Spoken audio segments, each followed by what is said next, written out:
اسلام آباد کے بعد رخ کرتے ہیں سرگودا کا، جہاں نجی سطح پر فیملی فیسٹیول کا انعقاد کیا گیا، جس میں خواتین سمیت بچوں کی بڑی تعداد میں شرکت۔ اس حوالے سے مزید جانتے ہیں بگ نیوز کے نمائندے عثمان خان کی اس رپورٹ میں۔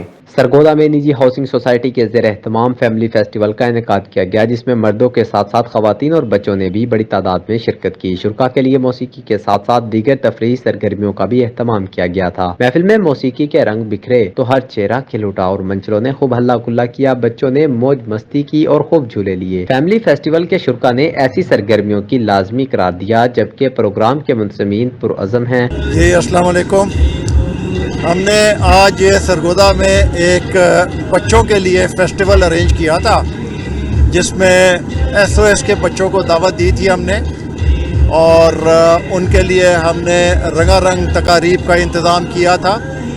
کھانے کا سٹال تھا ان کے لیے، اور کچھ ان کی انٹرٹینمنٹ کے لیے ہم نے چھوٹے چھوٹے سے گفٹ رکھے تھے، پلس ہم نے کچھ ان کے لیے میوزک کا ارینجمنٹ کیا تھا، جو کہ ان بچوں نے بہت انجوائے کیا، اور ماشاءاللہ ان کو دیکھ کے بڑی خوشی ہوئی کہ ہمارے ملک میں ان بچوں کی بہت حوصلہ افزائی ہو رہی ہے۔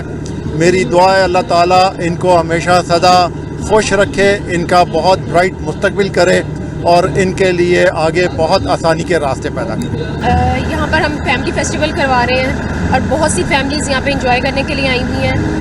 یہاں پر اگر ہم ایک سمپل سا اندازہ لگائیں تو یہ 1000-2000 لوگوں کی فیملیز ہیں، اور ماشاءاللہ بہت انجوائے کر رہے ہیں، اور بہت اچھا ہمارا ایونٹ رہا ہے۔ نیکسٹ ٹائم کے لیے آپ لوگوں سے ریکویسٹ ہے کہ آپ سب آئیں اور انجوائے کریں۔ کہ آئندہ بھی شہریوں کی تفریح کے لیے اس طرح کی فیملی فیسٹیول منعقد کرنے کا سلسلہ جاری رکھا جائے گا۔ عثمان خان، بگ نیوز، سرگودا۔